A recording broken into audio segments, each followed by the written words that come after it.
Hi there. I'm so glad you're here in my storytelling nook. A quiet little place to relax and unwind. My name is Inara, and tonight I'll be reading you a Croatian tale called How Quest Sought the Truth. So, close your eyes, make sure you feel safe and comfortable. Take a deep breath, and let's begin. Once upon a time, very long ago, there lived an old man in a glade in the midst of an ancient forest. His name was Whiting, and he lived there with his 3 grandsons. Now this old man was all alone in the world save for these 3 grandsons. And he had been father and mother to them from the time when they were quite little. But now they were full-grown lads, so tall that they came up to their grandfather's shoulder, and even taller. Their names were Bluster, Careful, and Quest. One spring morning, old Whiting got up early, before the sun had risen, called his 3 grandsons, and told them to go into the wood where they had gathered honey last year, to see how the little bees had come through the winter, and whether they had waked up yet from their winter sleep. Careful, Bluster, and Quest got up, dressed, and went out. It was a good way to the place where the bees lived. Now all 3 brothers knew every pathway in the woods, and so they strode cheerily and boldly along through the great forest.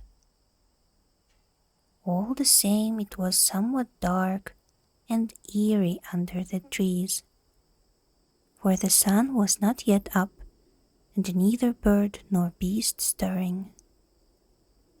Presently the lads began to feel a little scared in that great silence, because just at dawn, before sunrise, the wicked Rampogusta, king of forest goblins, loves to range the forest, gliding softly from tree to tree in the gloom.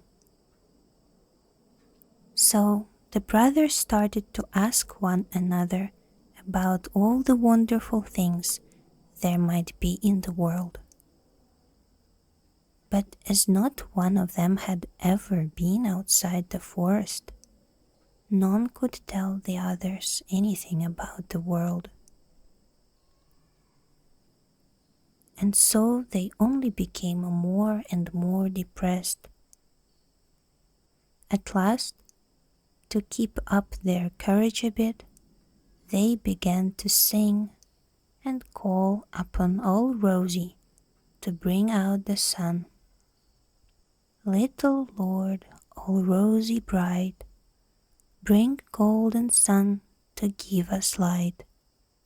Show thyself, all rosy bright, lura-la, lura-la-lay. Singing at the top of their voices, the lads walked through the woods towards a spot from where they could see a second range of mountains.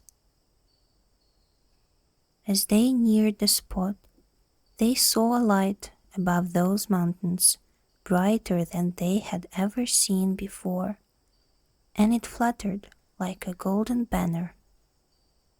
The lads were dumbfounded with amazement, when all of a sudden the light vanished from off the mountain and reappeared above a great rock nearer at hand, then still nearer, above an old lime tree, and at last shone like burnished gold right in front of them. And then they saw that it was a lovely youth in glittering raiment, and that it was his golden cloak, which fluttered like a golden banner. They could not bear to look upon the face of the youth, but covered their eyes with their hands for very fear. "Why do you call me, if you are afraid of me, you silly fellows?" laughed the golden youth, for he was all rosy. "You call on all rosy, and then you are afraid of all rosy. You talk about the wide world, but you do not know the wide world. Come along with me, and I will show you the world, both earth and heaven, and tell you what is in store for you." Thus spoke all rosy, and twirled his golden cloak, so that he caught up Bluster, Careful, and Quest, all three in its shimmering folds. Round went all rosy, and round went the cloak, and the brothers, clinging to the hem of the cloak, spun round with it, round and round and round again, and all the world passed before their eyes. First they saw all the treasure and all the lands and all the possessions and the riches that were then in the world. And they went on whirling round and round and round again, and saw all the armies and all spears and all arrows and all the captains and all plunder which were then in the world. And the cloak twirled yet more quickly, round and round and round again, and all of a sudden they saw all the stars, great and small, and the moon, and the seven sisters, and the winds, and all the clouds.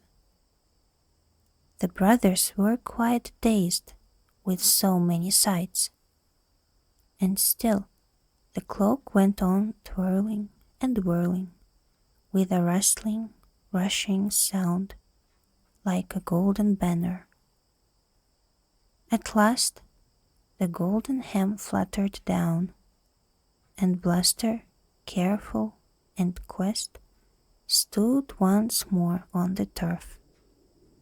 Before them stood the golden youth all rosy, as before, and said to them, "There, my lads, now you have seen all there is to see in the world. Listen to what is in store for you and what you must do to be lucky."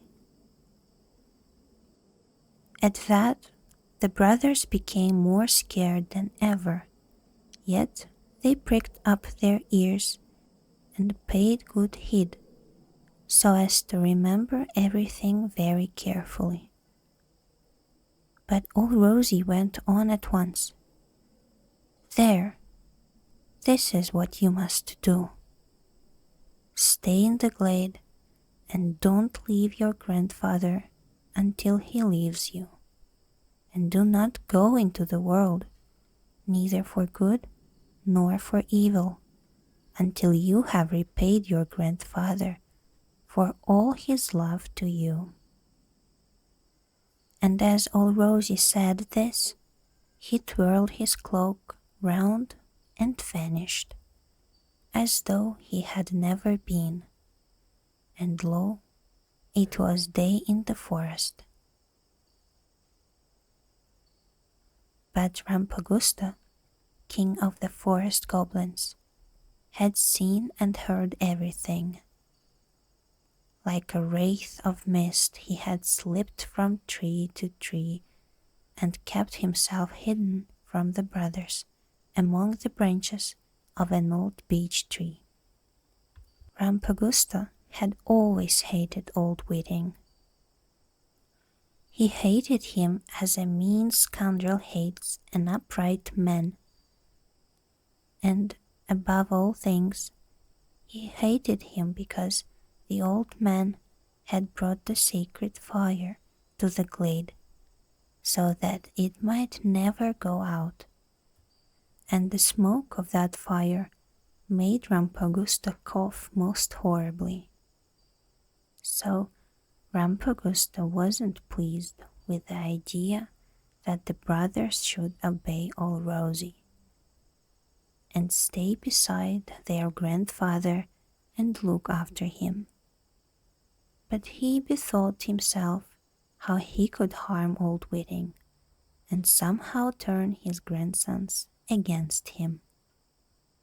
Therefore, no sooner had Bluster, Careful, and Quest recovered from their amazement and turned to go home, then Rampagusta slipped swiftly, like a cloud before the wind, to a wooded glen, where there was a big osier clump, which was chock full of goblins, tiny, ugly, humpy, grubby, boss-eyed, and what not, all playing about like mad creatures. They squeaked and they squawked, they jumped and they romped. They were a pack of harum-scarum imps, no good to anybody and no harm either, so long as a man did not take them into his company. But Rampagusta knew how to manage that, so he picked out 3 of them and told them to jump each on one of the brothers and see how they might harm Old Whiting through his grandsons. Now, while Rampagusta was busy choosing his goblins, Bluster, Careful, and Quest went on their way, and so scared were they that they clean forgot all they had seen during their flight and everything that Allrosy had told them. So they came back to the cabin and sat down on a stone outside and told their grandfather what had happened to them. "And what did you see as you were flying around? And what did Allrosy tell you?" Whiting asked Careful, his eldest grandson. Now Careful was in a real fix, because he had clean forgotten. Neither could he remember what Allrosy had told him. But from under the stone where they were sitting crept a wee hobgoblin, ugly and horned and grey as a mouse. The goblin tweaked Careful's shirt from behind and whispered, "Say, I have seen great riches, hundreds of beehives, a house of carved wood, and heaps of fine furs. And Allrosy said to me, 'Thou shalt be the richest of all the 3 brothers.'" Careful never bothered to think whether this was the truth that the imp was suggesting, but just turned and repeated it word for word to his grandfather. No sooner had he spoken than the goblin hopped into his pouch, curled himself up in a corner of the pouch, and there stopped. Then Whiting asked Blaster, the second grandson, what he might have seen in his flight, and what old Rosie might have told him. And Blaster, too, had noticed nothing and remembered nothing. But from under the stone crept the second hobgoblin, quite small, ill-favoured, horned, and smutty as a polecat.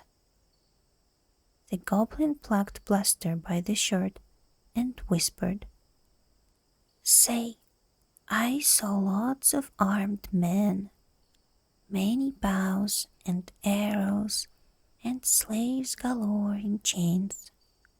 And old Rosie said to me, 'Thou shalt be the mightiest of the brothers.'" Blaster considered no more than Careful had done, but was very pleased and lied to his grandfather, even as the goblin had prompted him. And the goblin at once jumped on his neck and crawled down his shirt, hid in his bosom, and stopped there. Now the grandfather asked the youngest grandson, Quest, but he too could recall nothing.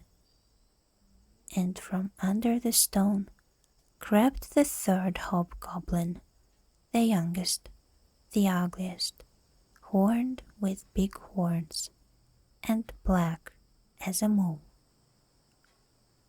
The hobgoblin tugged Quest by the shirt and whispered, "Say, I have seen all the heavens, and all the stars, and all clouds, and old Rosie said to me, 'Thou shalt be the wisest among men, and know what the winds say and the stars tell.'" But Quest loved the truth, and so he would not listen to the goblin, nor lie to his grandfather, but kicked the goblin and said to his grandfather, "I don't know, grandfather, what I saw or what I heard." The goblin gave a squeal, bit Quest's foot, and then scuttled away under the stone like a lizard. But Quest gathered potent herbs and bound up his foot with them, so that it might heal quickly. Now the goblin, whom Quest had kicked first, scooted away under the stone, and then wriggled into the grass and hopped off through the grass into the woods, and through the woods into the osier clump. He went up to Rampagusta, all shaking with fright, and said, "Rampagusta, dread sovereign, I wasn't able to jump on that youth whom you gave into my care."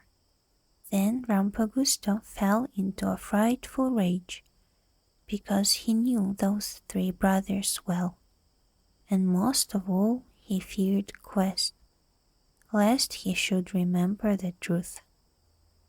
For if Quest were to remember the truth, why, then Rampagusta would never be able to get rid of old Whiting, nor the sacred fire. So he seized the little goblin by the horns, picked him up, and dusted him soundly with a big birch rod. "Go back," he roared, "go back to the young man, and it will be a black day for you if ever he remembers the truth." With these words Rampagusta let the goblin go, but the goblin, scared half out of his wits, squatted for 3 days in the osier clump, and considered how he might fulfill his difficult task. I shall have as much trouble with Quest, for sure, as Quest with me, reflected the goblin, for he was a scatter-brained little silly and did not care at all for a tiresome job. But while he squatted in the osier clump, those other two imps were already at work, the one in Careful's pouch and the other in Bluster's bosom.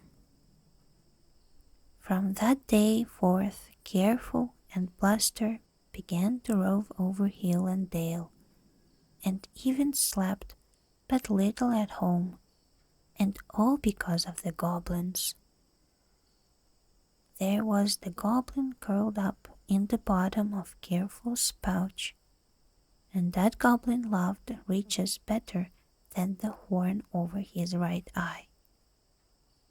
So, all day long, he butted Careful in the ribs, teasing and goading him on.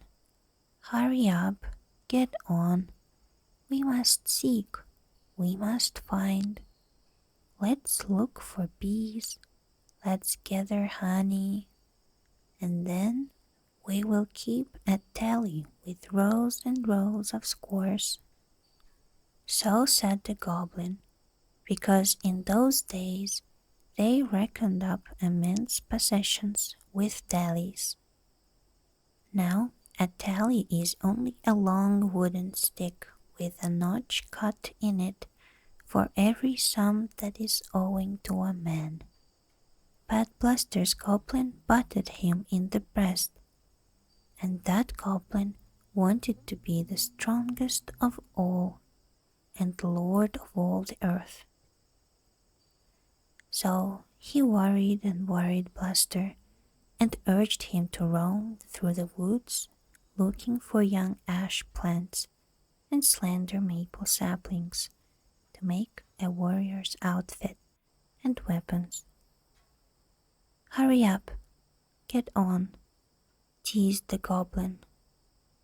You must seek, you must find spears, bows, and arrows to suit a hero's mind, so that man and beast may tremble before us. And both Bluster and Careful listened to their goblins and went off after their own concerns as the goblins led them. But Quest stayed with his grandfather that day, and yet other 3 days, and all the time he puzzled and puzzled over whatever it was that old Rosie might have told him, because Quest wanted to tell his grandfather the truth, but alas, he could not remember it at all. So that day went by, and the next, and so 3 days, and on the third day Quest said to his grandfather, "Goodbye, grandfather. I am going to the hills, and shall not come back until I remember the truth, if it should take me 10 years." Now Whiting's hair was grey, and there was little he cared for in this world except his grandson Quest, and him he loved and cherished as a withered leaf cherishes a drop of dew. So the old man started sadly and said, "What good will the truth be to me, my boy, when I may be dead and gone long before you remember it?"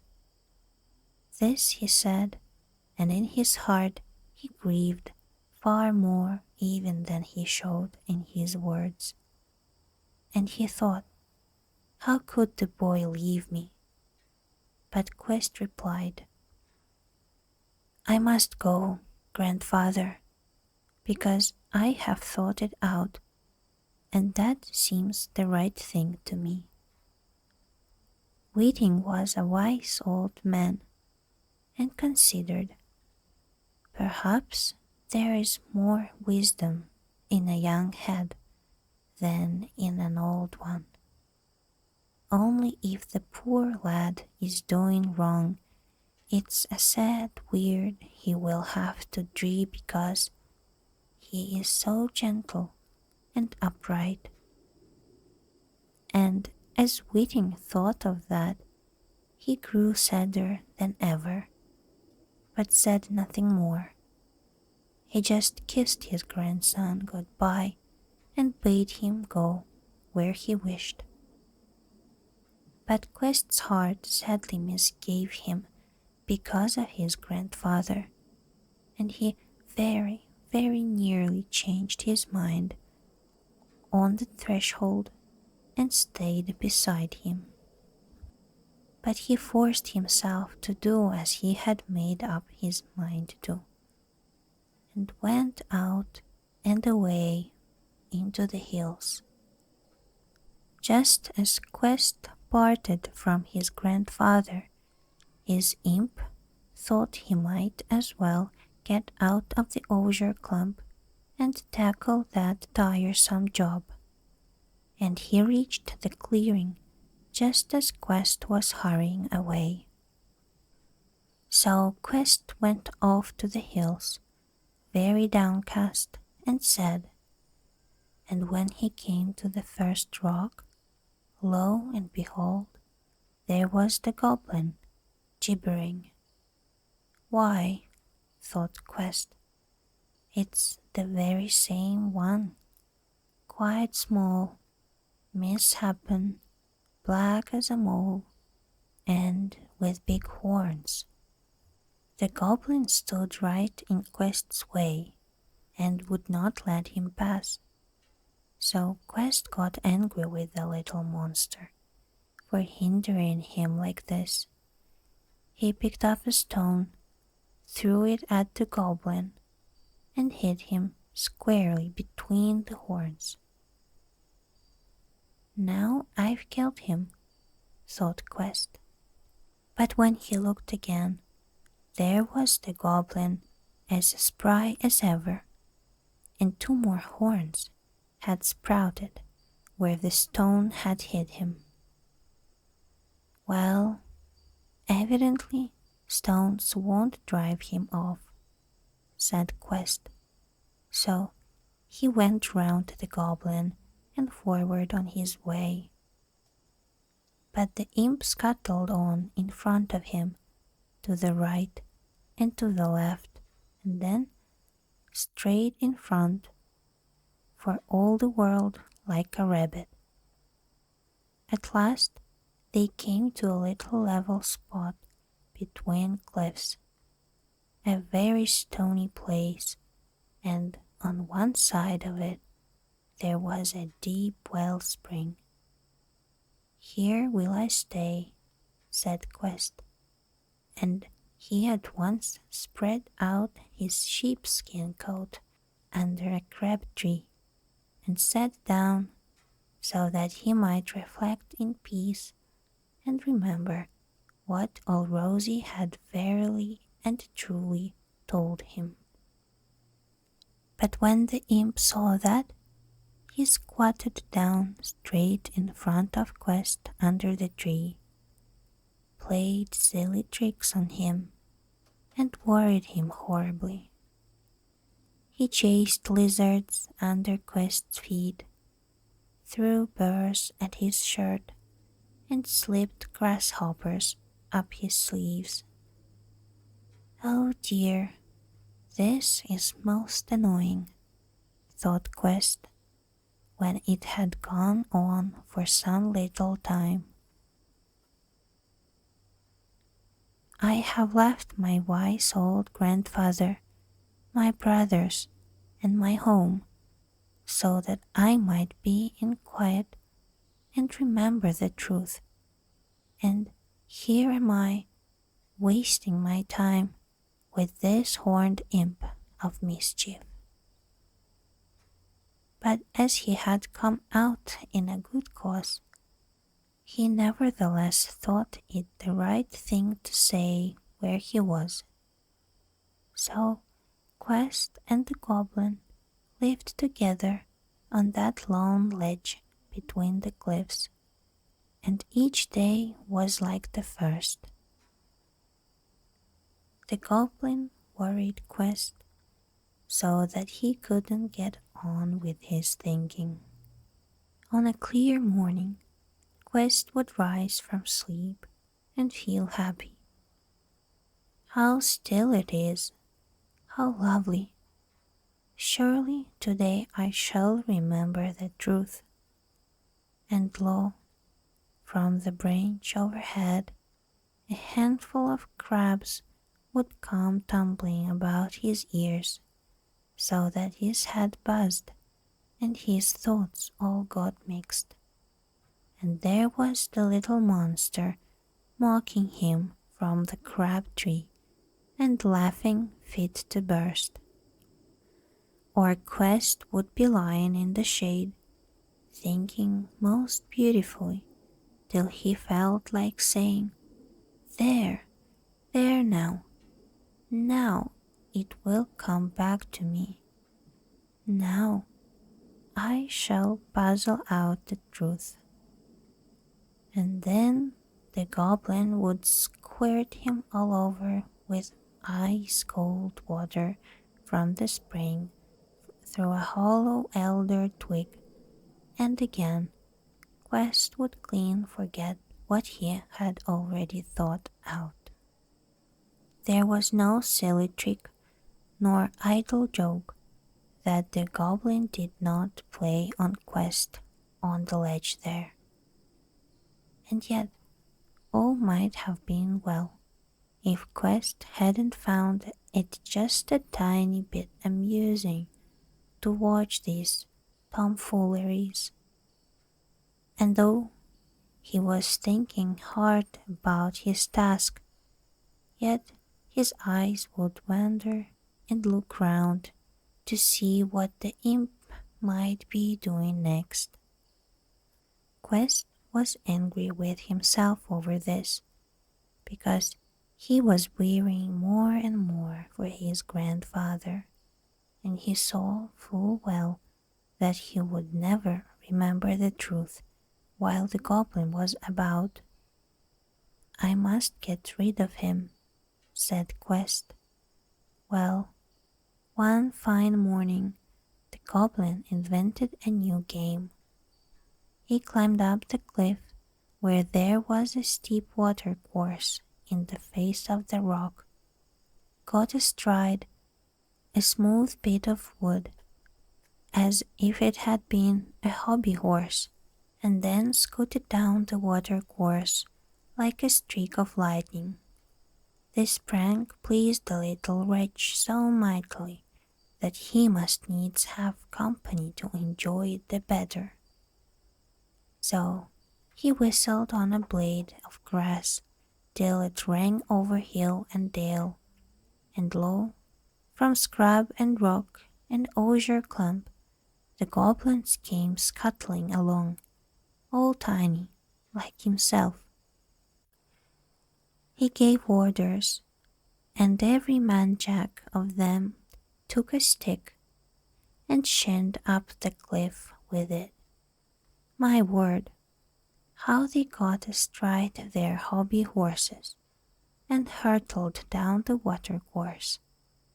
There were all sorts and sizes and kinds of goblins, red as a robin's breast, green as green finches, woolly as lambs, naked as frogs, horned as snails, bald as mice.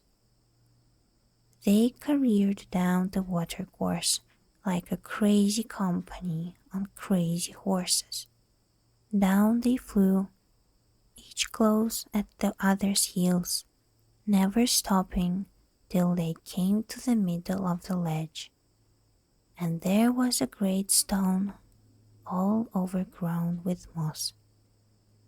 There they were, brought up short, and what with the bump of stopping, So suddenly, in sheer high spirits, they tumbled and scrambled about, all atop of one another in the moss.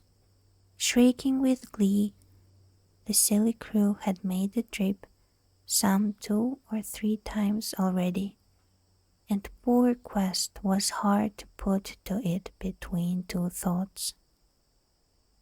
For one thing, he wanted to watch the imps and be amused by them, and for another, he was angry with them for making such a hullabaloo that he could not remember the truth.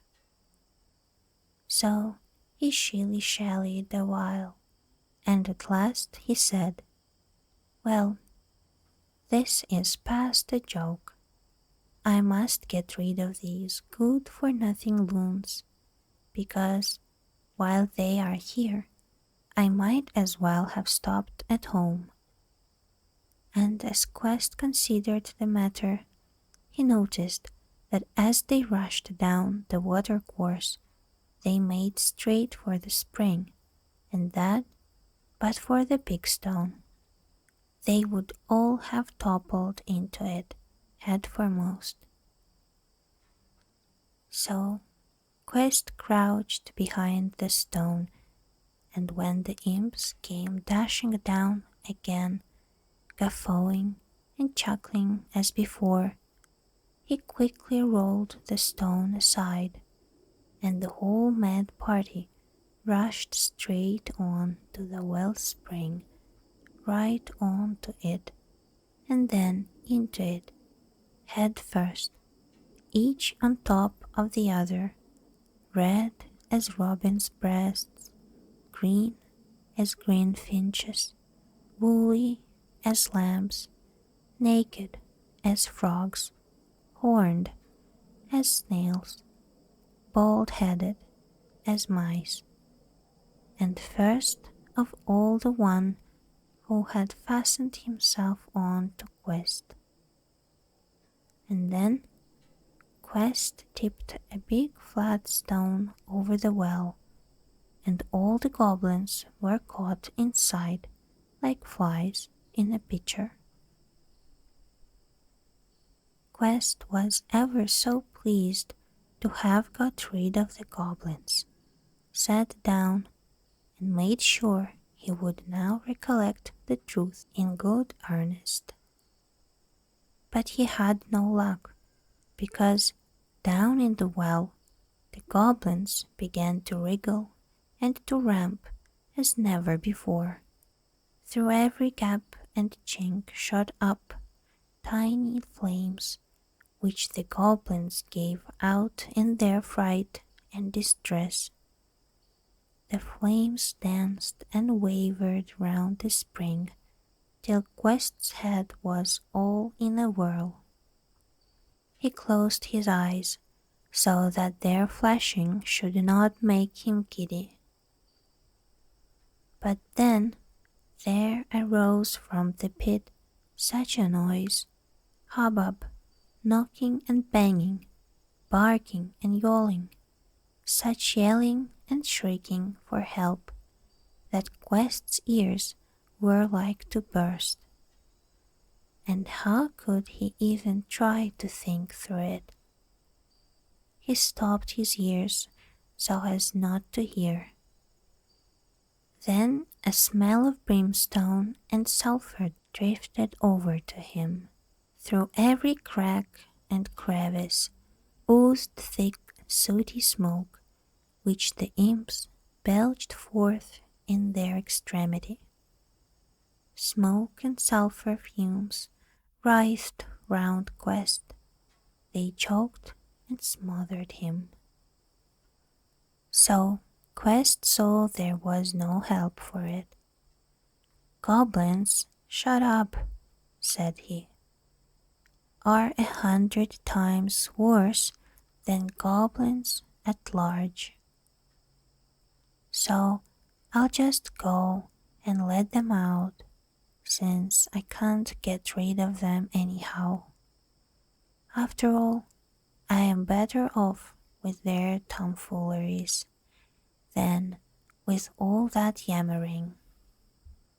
So he went and lifted off the stone, and the terrified goblins scuttled away in all directions like so many wild cats and ran away into the wood and never came back to the ledge any more. None stayed behind, but only the one black as a mole and with big horns, because he did not dare to leave quest for fear of Rampagusta. But even he sobered down a little from that day forward, and had more respect for quest than before. And so these two came to a sort of arrangement between them. They got used to one another and lived side by side on the stony ledge. In that way, close on to a year slipped by, and Quest was no nearer remembering what all Rosie had really truly told him. When the year was almost gone, the goblin began to be most horribly bored. How much longer have I got to stick here? Thought he. So one evening, just as Quest was about to fall asleep, the imp wriggled up to him and said, "Well, my friend, here you've been sitting for close on a year and a day, and what's the good of it? Who knows, but perhaps in the meantime your old granddad has died all alone in his cabin."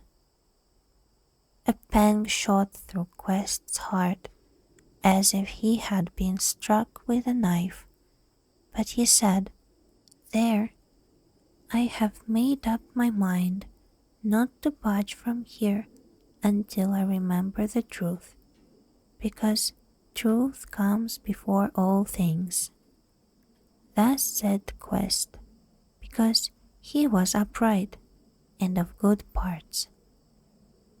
But all the same, he was deeply troubled by what the goblin had said about his grandfather. He never slept a wink all night, but racked his brains and thought, "How is it with the old man, my dear grandfather?" Now, all this time, the grandfather went on living with Careful and Bluster in the glade. Only life had taken a very sad turn for the old man. His grandsons ceased to trouble about him, nor would they stay near him. They bade him neither good morning nor good night, and only went about their own affairs, and listened to the goblins they harbored, the one in his pouch and the other in his bosom. Every day Careful brought more bees from the forest, felled timber, shaped rafters, and gradually built a new cabin. He carved himself 10 tallies, and every day he counted and reckoned over and over again when these tallies would be filled up. As for Bluster, he went hunting and reaving, bringing home game and furs, plunder and treasure, and one day he even brought along 2 slaves whom he had taken, so that they might work for the brothers and wait upon them. All this was very hard and disagreeable for the old man, and harder and more disagreeable still were the looks he got from his grandsons. What use had they for an old man who would not be served by the slaves, but disgraced his grandsons by cutting wood and drawing water from the well for himself? At last, there wasn't a thing about the old man that didn't annoy his grandsons, even this, that every day he would put a log on the sacred fire. Old Whiting saw very well whither all this would lead, and that very soon they would be thinking of getting rid of him altogether. He did not care so much about his life, because life was not much use to him, but he was sorry to die before seeing Quest once more, the dear lad who was the joy of his old age. One evening, and it was the very evening when Quest was so troubled in his mind, thinking of his grandfather, Careful said to Bluster, "Come along, brother, let's get rid of grandfather. You have weapons, wait for him by the well and kill him." Now Careful said this because he especially wanted the old cabin at all costs, so as to put up beehives on that spot. "I can't," replied Bluster, whose heart had not grown so hard amidst bloodshed and robbery as Careful's among his riches and his tallies. But Careful would not give over, because the imp in his bag went on whispering and nagging. The imp in his pouch knew very well that Careful would be the first to put the old man away, and so gain him great credit with Rampagusta. Careful tried hard to talk over Bluster, but Bluster could not bring himself to kill his grandfather with his own hand. So at last they agreed and arranged that they would that very night burn down the old man's hut, burn it down with the old man inside. When all was quiet in the glade, they sent out the slaves to watch the traps in the woods that night. But the brothers crept up softly to Whiting's cabin, shut the outer door tight with a thick wedge, so that the old man might not escape from the flames, and then set fire to the four corners of the house. When all was done, they went away and away into the hills, so as not to hear their poor old grandfather crying out for help. They made up their minds to go over the whole of the mountain as far as they could, and not to come back until next day, when all would be over and their grandfather and the cabin would be burned up together. So they went, and the flames began to lick upwards slowly round the corners. But the rafters were of season's walnut, hard as stone, and though the fire licked and crept all around them, it could not catch properly, and so it was late at night before the flames took hold of the roof. Old Whiting awoke, opened his eyes, and saw that the roof was ablaze over his head. He got up and went to the door, and when he found that it was fastened with a heavy wedge, he knew at once whose doing it was. "Oh, my children, my poor darlings," said the old man, "you have taken from your hearts to add to your wretched tallies, and behold, your tallies are not even full, and there are many notches still lacking. But your hearts are empty to the bottom already, since you could burn your own grandfather and the cabin where you were born."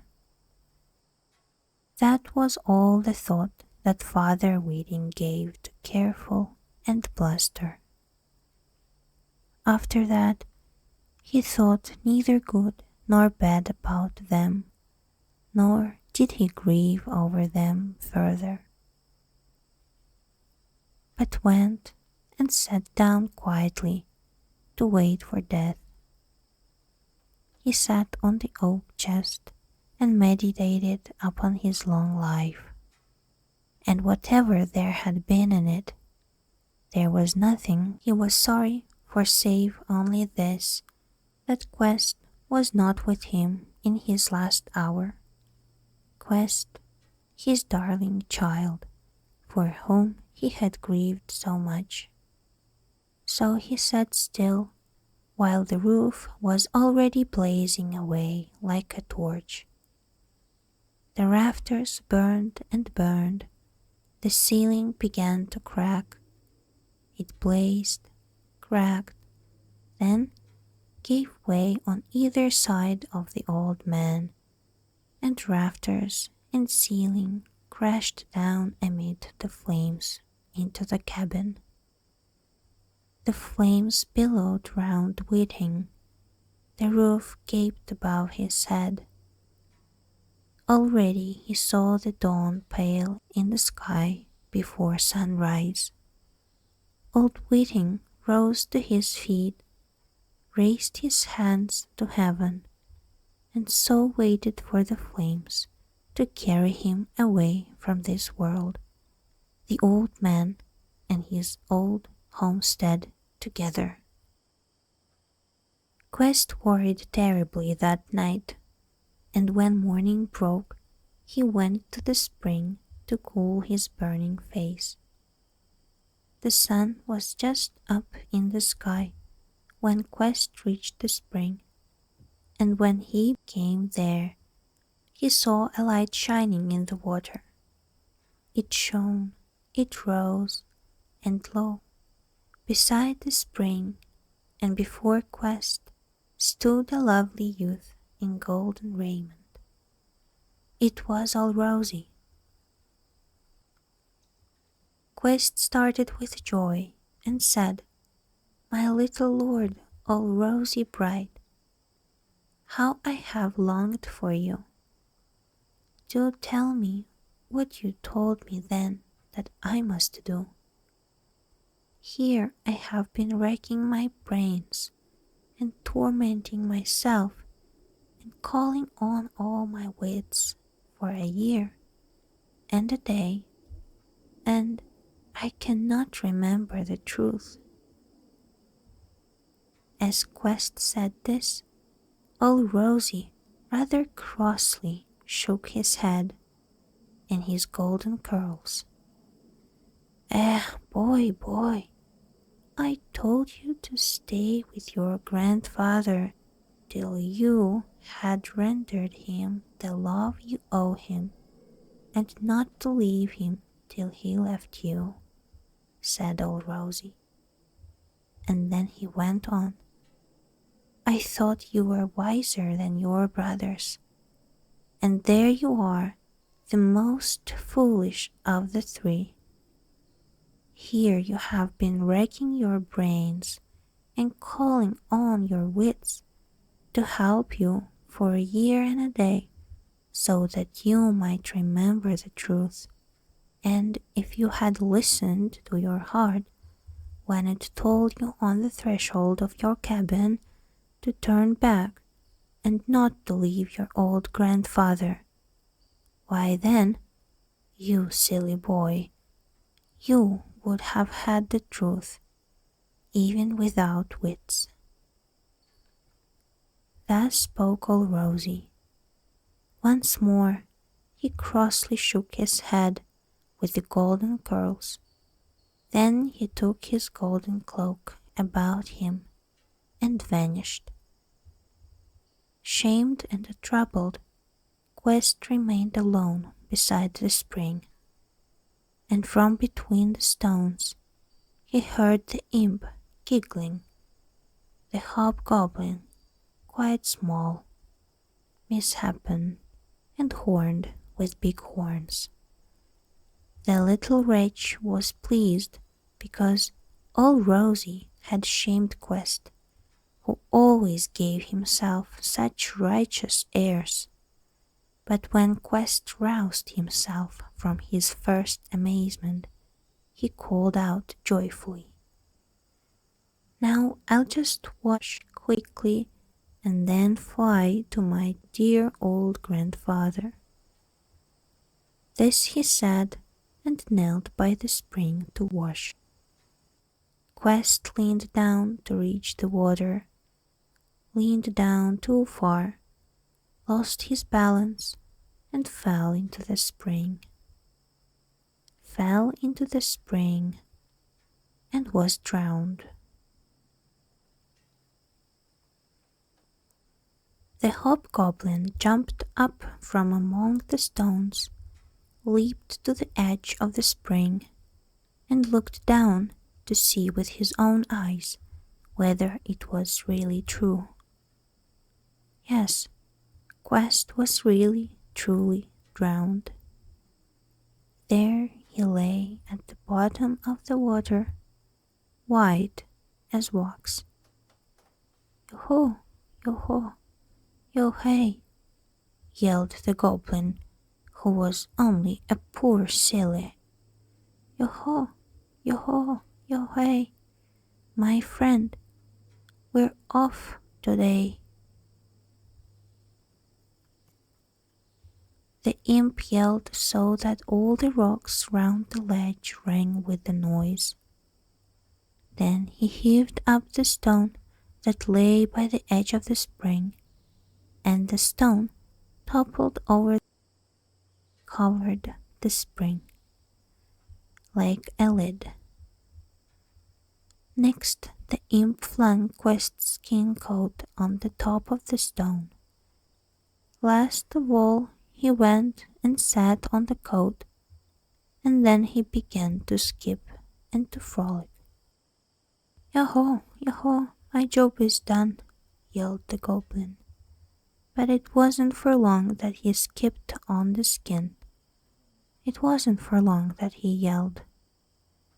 For when the goblin had tired himself out, he looked round the ledge, and a queer feeling came over him. You see, the goblin had got used to Quest. Never before had he had such an easy time as with that good youth. He had been allowed to fool about as he chose, without anybody scolding him or telling him to stop. And now that he came to think of it, he would have to go back to the osier clump, to the mire, to his angry King Rampogusto, and go on repeating the old goblin chatter among 500 other goblins, all of them just as he used to be himself. He had lost the habit of it. He began to think a very little. He began to feel sad, just a little sad, then more and more miserable, and at last he was wringing and beating his hands, and the silly, thoughtless goblin, who a minute ago had been yelling with glee, was now weeping and wailing with grief, and rolling about on the coat all crazy with distress. He wept and he howled till all his former yelling was clean nothing in comparison. For a goblin is always a goblin. Once he starts wailing, he wails with a vengeance, and he pulled the fur out of the skin coat in handfuls, and rolled about on it as if he had taken leave of his senses. Now, just at that moment, Buster and Careful came to the lone ledge.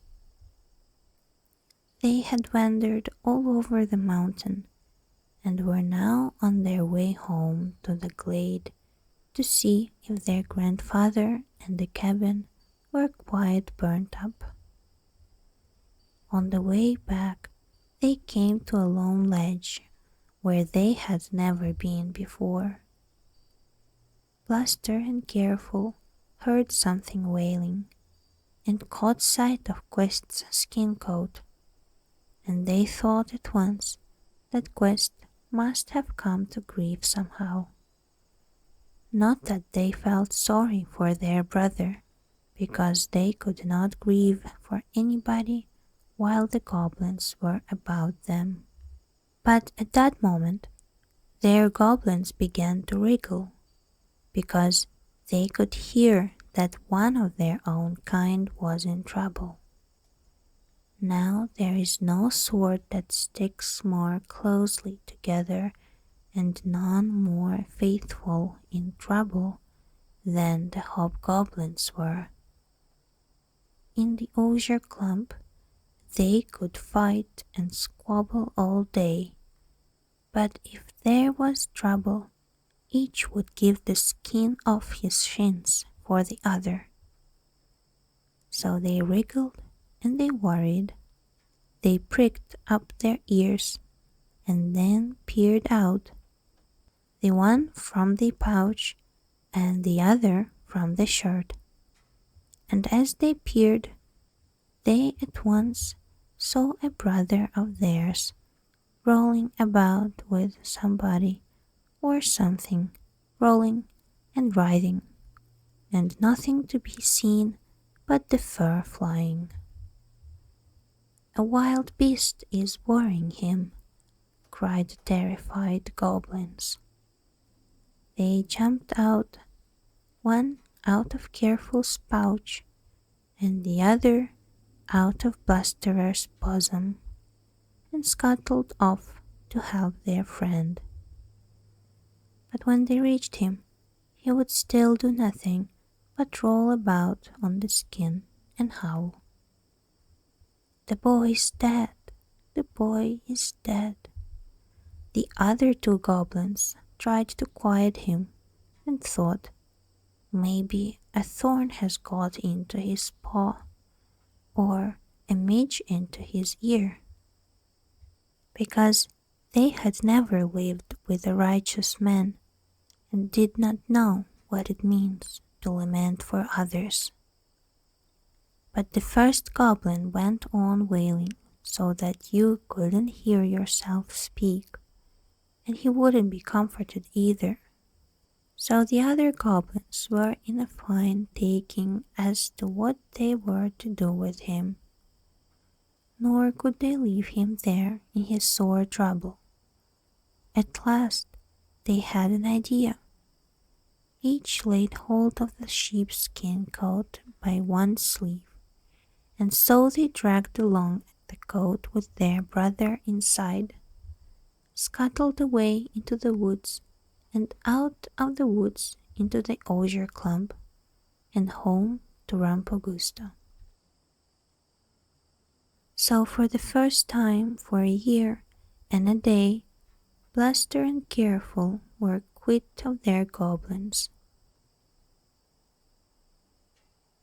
When the imps hopped away from them, the brothers felt as though they had walked the world like blind men for a year and a day, and were seeing it plainly again, now for the first time, there on the rocky ledge. First they looked at each other in amaze, and then They knew at once what a terrible wrong they had done their grandfather. "Brother, kinsman," each cried to the other, "let us fly and save our grandfather." And they flew, as if they had falcon's wings, home to the clearing. When they came to the glade, the cabin was roofless. Flames were rising like a column from the hut. Only the walls and the door were still standing, and the door was still tightly wedged. The brothers hurried up, tore out the wedge, rushed into the cabin, and carried out the old man in their arms from amid the flames, which were just going to take hold on his feet. They carried him out and laid him on the cool green turf, and then they stood beside him, and neither dared speak a word. After a while, old Whiting opened his eyes, and as he saw them, he asked nothing about them. The only question he put was, "Did you find Quest anywhere in the mountain?" "No, grandfather," answered the brothers. "Quest is dead. He was drowned this morning in the wellspring. But, grandfather, forgive us, and we will serve you and wait upon you like slaves." As they were speaking thus, old Whiting arose and stood upon his feet. "I see that you are already forgiven, my children," said he, "since you are standing here alive. But he who was the most upright of you three had to pay with his life for his fault. Come, children, take me to the place where he died." Humbly penitent, Careful and Bluster supported their grandfather as they led him to the ledge. But when they had walked a little while, they saw that they had gone astray and had never been that way before. They told their grandfather, but he just bade him keep on in that path. So they came to a steep slope, and the road led up the slope, right to the crest of the mountain. "Our grandfather will die," whispered the brothers, "with him so feeble and the hillside so steep." But old Whiting only said, "On, children, on, follow the path." So they began to climb up the track, and the old man grew ever more grey and pallid in the face. And on the mountain's crest there was something fair that rustled and crooned and sparkled and shone. And when they reached the crest, they stood silent and stone still for very wonder and awe. For before them was neither hill nor dale, nor mountain, nor plain, nor anything at all, but only a great white cloud stretched out before them, like a great white sea, a white cloud, and on the white cloud a pink cloud. Upon the pink cloud stood a glass mountain, and on the glass mountain a golden castle with wide steps leading up to the gates. That was the golden castle of All Rosy. A soft light streamed from the castle, some of it from the pink cloud, some from the glass mountain, and some from the pure gold walls. but most of all from the windows of the castle itself. For there sit the guests of Old Rosie, drinking from golden goblets health and welcome to each newcomer. But Old Rosie does not enjoy the company of such as harbour any guilt in their souls, nor will he let them into his castle. Wherefore it is a noble and chosen company that is assembled in his courts, and from them streams the light through the windows. Upon the ridge stood old Whiting with his grandsons, all speechless as they gazed at the marvel. They looked, and of a sudden they saw someone sitting on the steps that led to the castle. His face was hidden in his hands, and he wept. The old man looked and knew him for quest. The old man's soul was shaking within him. He aroused himself and called out across the cloud, "What ails you, my child?" "I am here, grandfather," answered Quest. "A great light lifted me up out of the wellspring and brought me here. So far have I come, but they won't let me into the castle, because I have sinned against you." Tears ran down the old man's cheeks. His hands and heart went out to caress his dear child, to comfort him, to help him, to set his darling free. Careful and Bluster looked at their grandfather, but his face was altogether changed. It was ashen, it was haggard, and not at all like the face of a living man. "The old man will die of these terrors," whispered the brothers to each other. But the old man drew himself up to his full height, and already he was moving away from them, when he looked back once more and said, "Go home, children, back to the glade, since you are forgiven. Live and enjoy in all righteousness what shall fall to your part. And I go to help him to whom has been given the best part at the greatest cost." Old Whiting's voice was quite faint, but he stood before them, upright as a dart. Bluster and Careful looked at one another. Had their grandfather gone crazy, that he thought of walking across the clouds when he had no breath even for speech? But already the old man had left them. He left them, went on, and stepped out upon the cloud as though it were a meadow. And as he stepped out, he went forward.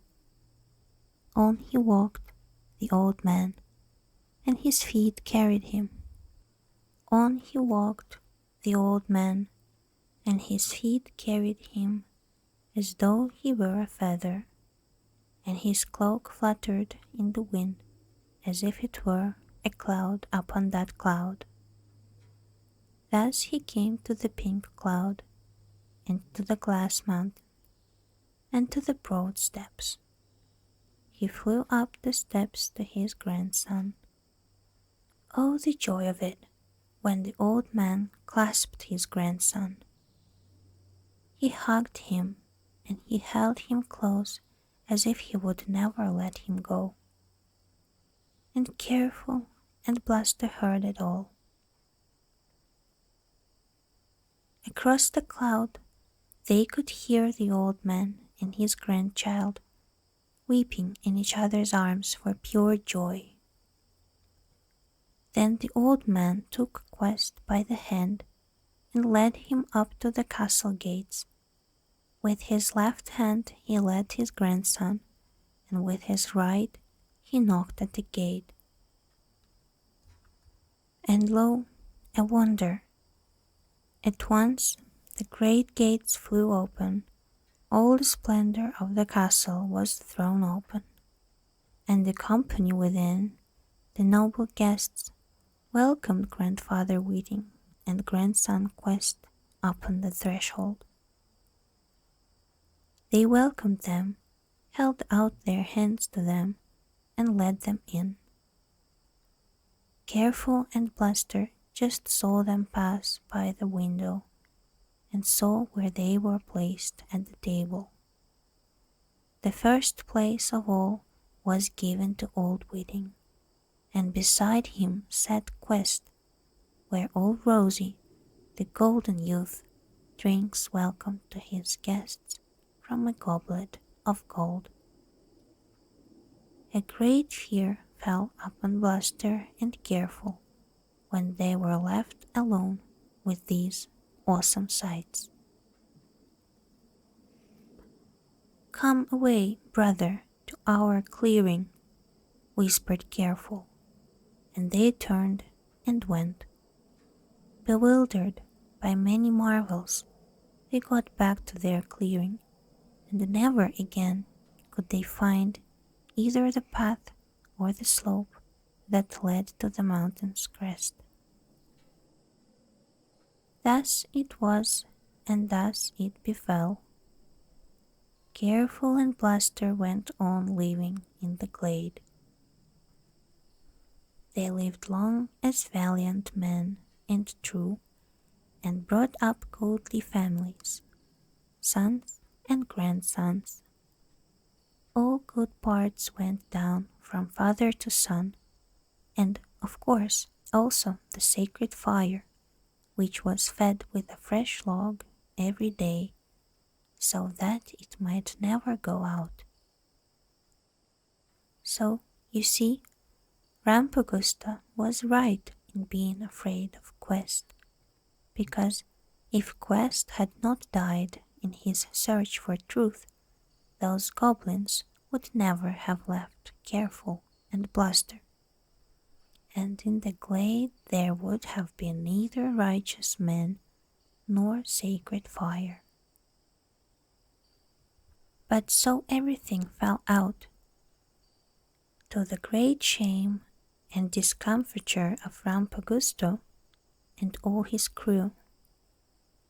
When those two goblins dragged Quest's sheepskin before Rampogusto, and inside it the third goblin, who was still yammering and carrying on like one demented, Rampogusto flew into a furious rage, for he knew that all three youths had escaped him.